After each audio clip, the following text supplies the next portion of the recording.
Maristela do Nascimento Rocha. I am an independent researcher in the philosophy and sociology of education, affiliated to ABC Federal University in Brazil and to Hasselt University in Belgium. Together with Professor Cristiane Gottschalk from the University of São Paulo and our specialist in Wittgenstein in Brazil, we wrote a paper about epistemic injustice from a Wittgensteinian perspective, where we offer a critique to dominant world pictures. We actually analyze the literature on epistemic injustice, especially in the line of Miranda Fricker's tradition and her critiques. So the first issue is the widespread use of Western examples. And the problem is not only that they are Western, but that they are not considered part of the final theory. And then by the formal formulation, those examples are not part anymore, and they are generalized to other cases, or argue that this is a kind of a pedagogical limitation, of a pedagogical dimension of the theory that's not treated as very important. And we argue that this actually is constitutive of the theory.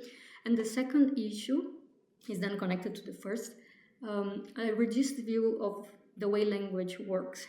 Then I will let Professor Gottschalk herself explain how we deal with these problems from a Wittgensteinian perspective.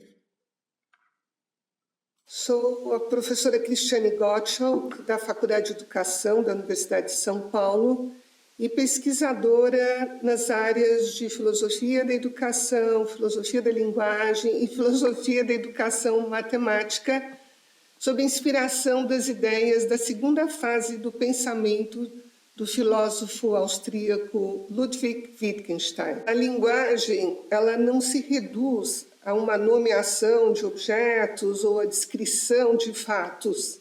Ela não se reduz a uma mera comunicação, mas ela desempenha uma multiplicidade de funções, dentre as quais a linguagem constitui os sentidos do que nós observamos, do que nós pensamos, do que nós dizemos, né?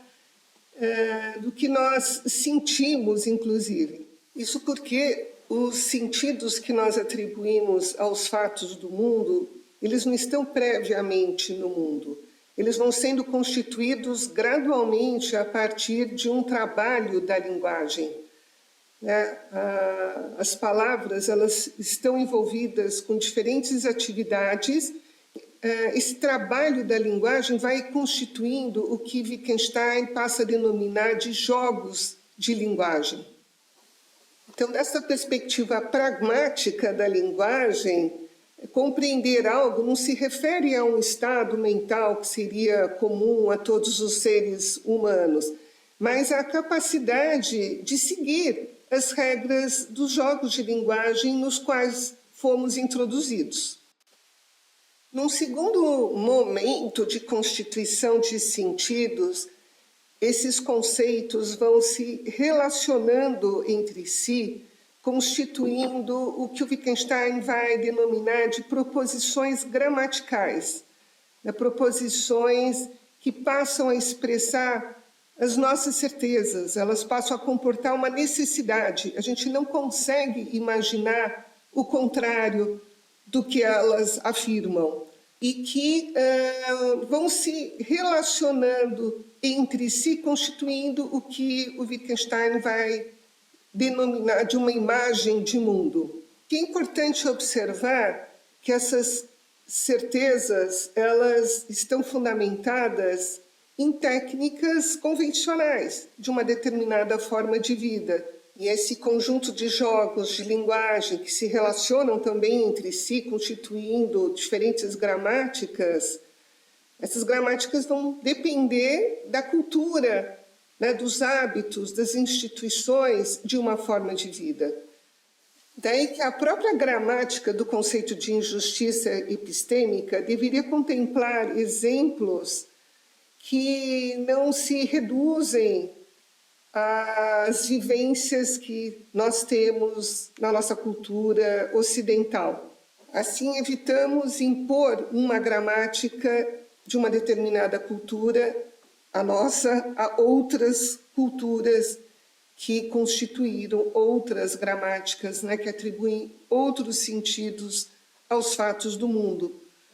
E evitamos, assim, o dogmatismo do pensamento que foi tão combatido por Wittgenstein ao longo de toda a sua obra. We call this intergenerational formative epistemic injustice.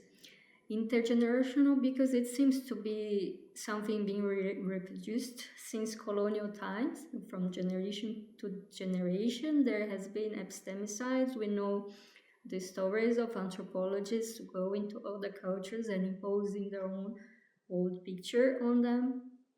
And it's formative, and we are building on the concept of formative epistemic injustice from Nicolaides, because it seems to speak also about the capacity individuals would have of concept formation if they would have access to the different world pictures that exist in the world. So there is a kind of malformation in the capacities to think or to form concepts and capacities for understanding.